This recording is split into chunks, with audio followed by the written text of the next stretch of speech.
नमस्कार दोस्तों, आज हमारे साथ में जुड़े हैं डॉक्टर भूप सिंह, सरपंच प्रतिनिधि जागवास से। और काफ़ी टाइम से, काफ़ी लंबे अरसे से ये आम जन के बीच में घूम रहे हैं। तो हम जानेंगे कि आम जन की समस्याएं क्या है और उनका किस तरीके से निवारण हो सकता है। तो आपका बहुत बहुत स्वागत है मेरे दांत होठ हब के ऊपर आने के लिए, इस पॉडकास्ट के ऊपर आने के लिए। Thank you. तो अब आप बताइए, आप जो आम जन के बीच में घूमे तो उनकी क्या क्या समस्याएं थी। देखो, समस्याएं तो निश्चित रूप से बनी हुई हैं और विशेष तौर से आज आधिकारिक लेवल बात करते हैं तो अधिकारी क्या धृतराष्ट्र बने हुए हैं, क्योंकि आज जनता वो अपना अधिकार समझ बैठे, कर्तव्य भूल गए हैं। इस वजह से समस्याएं जो है ना बढ़ती जा रही हैं। समस्याएं घटने का नाम नहीं ले रही हैं। उसका कई चीजें हमने देखी, मौके पे जाकर भी देखा है। और शायद मैं लगभग 36-37 गांव में भी गया हूँ और प्रत्येक गली मोहल्ले में बहरोड में भी गया हूँ। उनकी आज तक उनको सम्मान और उनकी समस्याओं को सुना ही नहीं गया इतने अरसे से। तो लोग ये देख रहे हैं कि भाई हमें कोई विकल्प मिल रहा है, तो उनमें हम उनमें एक विकल्प नजर आ रहे थे आगे आगामी समय के लिए, और हम देखा भी है। तो लोग वास्तव में परेशान हैं। उनकी सच में समस्या पानी की, सड़क की, किस तरीके की समस्याएं हैं? देखो, उनकी समस्याएं कहीं नाली की हैं, कहीं वाटर लेवल की हैं, कहीं पानी ड्रेनेज बारिश का पानी की हैं, और कुछ समस्याएं तो बड़ी विचित्र समस्याएं हैं कि उनके घरों में पानी तक भर जाता था। उनकी दीवारें तक गिरी हैं। और इसके लिए क्या है कि बगैर एक आम आदमी की शिकायत का कोई अब वक्त नहीं रहा है। मतलब तजर्बा तरजीह नहीं नहीं, दिया आम जाता है। आदमी शिकायत को तरजीह नहीं मिल रही है। तो ऐसा ये नेता लोग क्यों नहीं सुनते, कारण क्या है? नहीं, उसका कारण ये है कि सुनने के लिए ये गिरावट है, और समय की गिरावट कह सकता हूं मैं तो इसको। और जबकि ये वोट इसी आधार पर इनको मिलता है कि जनता की समस्या सुने, जनता के बीच में जाएं। लेकिन क्या है कि जनता को ये जो है ना, वोट लेने के बाद जनता की सुध लेना बंद कर देते हैं। जब वोट आते हैं तब ये लोग अपना झंडा उठा के चल देते हैं कि हमें वोट दो और हम सरकार बनाएंगे, हमारी सरकार है। तो पब्लिक भी क्या करे, कहाँ जाए पब्लिक? कभी पार्टी इस पार्टी को उस पार्टी को दे देते हैं। वो पार्टी अदला बदली चल रही राजस्थान में। वो कह रहा है चलो, बट जैसे समस्या आपने बताई, कहीं पानी की, कहीं नाली की, कहीं ये, इनका समाधान किस तरीके से हो सकता है?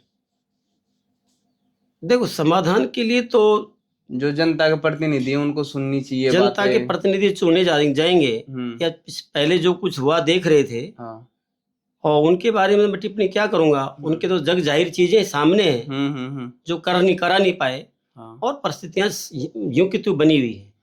पर आज वर्तमान की बात करता हूँ, या आने वाली चुनाव की बात करता हूँ, तो निश्चित एक ऐसा जनप्रतिनिधि चुना जाए, चाहे कोई भी हो, वो कम से कम जनता के प्रति जवाबदेही हो, और वो काम करा सके और हम जनता की समस्या को सुन सके। आप मतलब आपके घर में सरपंची रही है काफी टाइम अरसे तक, आप जागवास में प्रतिनिधि हैं, सरपंच प्रतिनिधि। तो आपने अपने गांव में जो भी समस्याएं थी उनको किस तरीके से निवारण किया? हमने उस समय क्या है कि आज की परिस्थितियों में पहली परिस्थिति में बहुत बड़ा अंतर आ गया। मैं लगभग 12-13 साल पहले रहा हूँ, यानी कि 95 से 2005, 2010 से 15, उस दौरान में कुछ हमने आवश्यक रास्ते थे, आवश्यक गलियां थी, छोटे छोटे व्यक्तिगत काम थे, सरकारी योजनाओं, जन कल्याणकारी योजनाओं का था। मैंने एक एक व्यक्ति का प्रयास किया कि उसके घर तक, चूल्हे तक लाभ मिले, वो हमने दिया है। हाँ, मतलब लोगों से जुड़ा रहना और उनकी समस्याओं को सुनना, वो हमने प्रयास किया है, पूरा किया है। अब आप भैरोड की तरफ कूच कर रहे हैं, प्रयास कर रहे हैं, तो आम जन की समस्याएं सुनेंगे, ये सारी चीजें आप भी, मतलब जनता भी इस चीज से आस लगाई बैठी है। तो आप उस चीज के लिए कैसे जनता की बातें सुन पाएंगे? नहीं, सबसे बड़ी बात यह थी कि हमने जो 1 साल का होमवर्क किया है, वो हम यही आशावान थे कि एक सरकार जनता द्वारा चुनी सरकार है, और ये जनता द्वारा वोट से सब चाहे चेयरमैन सभापति चुनाव कराएगी। लेकिन सरकार ने यू टर्न ले लिया अच्छा। और चुनाव को डायरेक्ट नहीं करा रही है। ये जनता में निराशा है। निराशा है।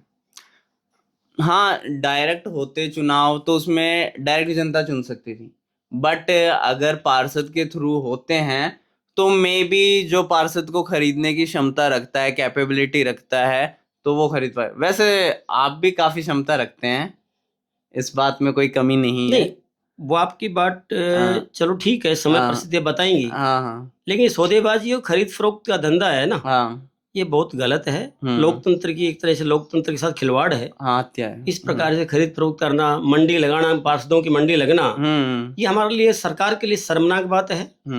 और मेरा इसी पीरियड में ये कहना भी ये था कि मैं आने वाले वक्त के लिए भी अभी वक्त है कि जो पार्टी के मुख्य पदाधिकारी जिले में है, चाहे जिला खैरतल हो, कोटपुतली हो, अलवर हो, वो सभी पदाधिकारी मौके से मैं अनुरोध करना चाहूंगा कि वो अपनी आवाज बने, जनता की आवाज बने, और माननीय गृह मंत्री अमित शाह जी से भी वो बात को पहुंचाएं। जिससे क्या है कि अभी वक्त है, चुनाव पब्लिक वोट से करवाया जाए। हाँ, पब्लिक अपना प्रतिनिधि चुन पाए, ताकि, और पब्लिक से चुनाव होते हैं ना तो वो most of the transparent vote होते हैं, मगर वो जो सर ने बताया मंडी लगना और वो चीजें, वो पार्षदों के लिए भी खुद के लिए नुकसानदायी है, क्योंकि फिर वो अपने लोगों का काम नहीं करवा पाएंगे सही तरीके से। तो ऑब्वियसली मैं तो यही चाहूंगा कि डायरेक्ट वोट हो, बाकी सरकार की मंशा है। और सर ने बताया कि बड़े जो भी पद अधिकारी हैं उनसे चर्चा की जाए और वो इस बात को रखे आगे। अब मैं ये चाह रहा हूँ कि भैरोड को, जो भैरोड है, दिल्ली जयपुर दो बड़ी कैपिटल्स के बीच में है राजनीति। एक तो स्टेट कैपिटल है और एक नेशनल कैपिटल है, उसके बीच में रीजन है। और यहाँ पे सबसे अच्छी बात ये भी है कि इंडस्ट्रीज एरिया भी है, पर फिर भी क्या डेवलपमेंट रह रहा है जो लोगों के। देखो, सबसे बड़ी बात है भैरोड को रिको का लाभ नहीं मिल पाया। सबसे बड़ा लाभ जो मिलना चाहिए था, भैरोड का डेवलपमेंट होना चाहिए था, बिफोर 20 साल पहले होना चाहिए था। और रिको का जो बजट था, रिको का जो डेवलपमेंट होना था, वो रिको का ये हमारे जनप्रतिनिधि द्वारा नहीं करा पाए और वो नीमराना में शिफ्ट हो गया। हाँ, नीमराना में शिफ्ट, बट अब भी वो नीमराना ज्यादा दूर नहीं। पर जैसे मैंने देखा है कि नीमराना के अंदर मोस्ट ऑफ द पीपल, जो जितने भी काम करने वाले लोग हैं, वो बाहर के हैं। यहाँ के लोकल लोगों को अपॉर्चुनिटी नहीं मिल रही है, ये भी एक बड़ी समस्या है। इसके ऊपर आप कुछ टिप्पणी रखें। देखो, इसमें सबसे बड़ी बात है कि हमारे आने वाले जनप्रतिनिधि जो एमएलएज हैं, वो इस चीज को सदन में रखें और सरकार से मांग करें, जिसकी जो भी सरकार होती है, और इसके निश्चित रूप लोकल व्यक्तियों को रोजगार के लिए अवसर दिया जाए। अब जैसे आपने सड़क वगैरह, पानी भरने की, और सड़क की जो आप खुद देख पा रहे हैं, अभी भैरोड की मेन जो सड़क है वो भी इतनी खराब है, और इवनली बहुत सारे जगह की, बहुत सारे गांवों की अभी भी सड़क सही नहीं है। तो उसके लिए क्या कहेंगे? देखो, इसके लिए तो सबसे बड़ी बात है कि ये स्थिति तभी क्लियर हो पाएगी चुनाव के बाद।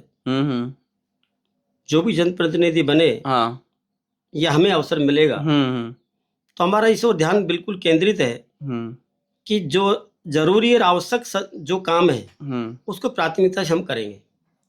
ओके, तो आप जनता को क्या उम्मीद दिलाना चाहते हैं? जनता हमसे एक बहुत बड़ा, जनता ने हमने विश्वास कायम किया है पिछले 1 साल से, और आज आमजन इस बात को बिल्कुल कह रहा है कि भाई चुनाव अगर डायरेक्ट हो जाता तो मैं भूप सिंह, हम जो हमको कि लोग चुनाव के लिए तैयार थे, लेकिन अब पार्षद के मार्फत हो रहा है, इसमें मैं कुछ नहीं कह सकता कि क्या होगा। नहीं, कह नहीं सकते। अगर आप चुन करके आते हैं तो आप क्या क्या, जो मैनिफेस्टो होता है ना लोगों का, मैनिफेस्टो कि भाई हम ये इन कामों के ऊपर काम करेंगे, वो आप बताना चाहें? हमारी पहली प्राथमिकता होगी कि समस्त जो गांव हैं जिनमें लिंक सड़कें हैं, जो लिंक सड़कें, डामरी की सड़कें हैं, जिन गांवों से गुजरती हैं, प्रत्येक 36 गांव पे आउट ऑफ कस्बे से बाहर, उनको प्राथमिकता से पहले उन पर सफाई और चौड़ाई करने का है। देखा था। जो देखते हैं कि अक्सर झाड़ियां, पेड़, दुर्घटनाएं होती रहती हैं। हमारा मूल मोटो ये है कि वो कम बजट में बढ़िया काम हो सकता है जिसकी जरूरत है। अच्छा। अभी मैंने कुछ दिन पहले देखा था, कुलदीप खिलाड़ी जी थे, वो आए थे, उनके उसमें भी आप सम्मिलित हुए थे। तो युवाओं को अच्छी चीजों की ओर धकेलने के लिए आपका क्या क्या प्रयास रहेंगे? तो अपने परिक्षेत्र की बात कर रहा हूँ, मैसेज की मैं युवाओं के लिए बात करूं तो ये चाहता है कि ये खेल के लिए युवा आगे आए और सरकार भी इसमें बहुत बड़ा युवाओं के लिए बजट मुहैया कराए, जिससे क्या है मिनी स्टेडियम हर पंचायत स्तर पर, जिसने ज्यादा नहीं गांव स्तर पर होना चाहिए, गांव स्तर पर तो हो, जिससे युवाओं को अवसर मिले। अपन ऐसे कर सकते हैं, अगर मैं एक पॉइंट रखना चाहूंगा कि हर गांव में अलग अलग खेल के लिए एक स्पेशल वो बना दिया जाए स्टेडियम। जैसे कहीं पे कुश्ती के लिए बहुत बढ़िया लेवल की कुश्ती हो, ऐसा बना दिया जाए। कहीं पे बहुत अच्छा बैडमिंटन हो, उसका बना दिया जाए। और उस ऐसे करने पर अलग अलग गांव से, जैसे मेरे को अगर बैडमिंटन की रुचि है, मैं उस गांव में जाऊंगा, उस गांव के लोगों से भी लिंक होगा और आपस में जो समाज कनेक्टेड फील होगा ना, वो बहुत बेस्ट चीज होगी। बिल्कुल आपने अच्छा कहा।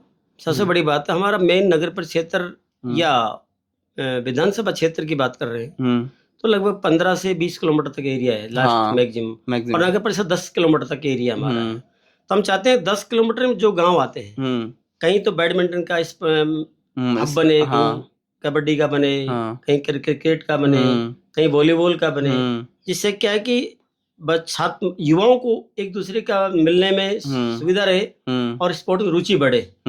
कि भाई एक जगह ना होकर के ना अलग अलग जगह अपन उसको निर्माण कार्य करवाते हैं या स्टेडियम बनाते हैं तो बहुत अच्छा लगेगा ये। ओके, तो मैं ज़्यादा समय नहीं लेना चाहूँगा और मैं इस पॉडकास्ट को यहीं पे विराम देना चाहूँगा। आप लोगों ने भूप सिंह जी की काफ़ी अच्छी चीज़ें, मतलब बातें सुनी, और अब ये जनता के बीच में है, क्योंकि ये जनता के द्वारा चुनी गई सरकार होती है। जो भी कुछ चुनना होता है तो आप लोगों के ऊपर डिपेंड करता है, आप एक अच्छे प्रतिनिधि को चुने। और थैंक यू। ठीक, थैंक यू।